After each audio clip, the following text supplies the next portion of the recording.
रासोपा सरकारले जीवी राईलाई समात्न नसक्नु र आफ्नो सभापतिलाई न्याय दिन नसक्नु रासोपाको एउटा गल्ती भएको छ। तर त्यस्तै गल्ती तिमीले पनि गरेका छौ। गल्ती के गर्यौ भनेपछि तिमीले एमसिसीको बारेमा धेरै मुद्दा उठायौ। एमसिसी बारेमा रासोपाले भन्न सक्छ, बोल्न सक्छ भन्ने जस्ता कुराहरू उल्लेख गर्यौ। तर आज आएर सुदन किरातीलाई आफूले समावेश गर्दाखेरि विगतमा उनले के भनेका थिए त्यो बुझ्नु पर्दैन। एमसिसी राष्ट्रघाती होइन त्यसो भए सर। केलाई राष्ट्रघाती भन्ने के ढोड बालेको दिन दियालो बालेको दिन धरानमा मान्छे बस्छ र? एमसिसीमा तपाईँले जो सिग्नेचर गर्नुभयो नि, दस्तावेज गर्नुभयो नि, हामीले कानुन पास गर्नुभयो, यसमा तपाईँलाई गर्व छ।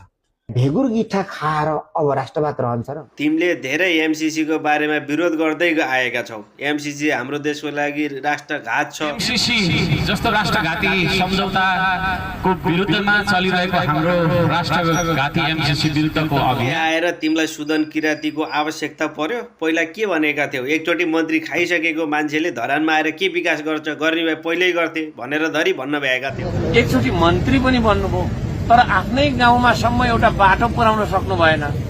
त्यो खालको नालायक मान्छेले होइन धरानमा आएर के गर्छ? अहिले कुन आधारमा तिमीलाई आफ्नो पार्टीमा समावेश गराएर कुन नैतिकताको आधारमा तिमीले अझै ठुला कुरा गर्दैछौ?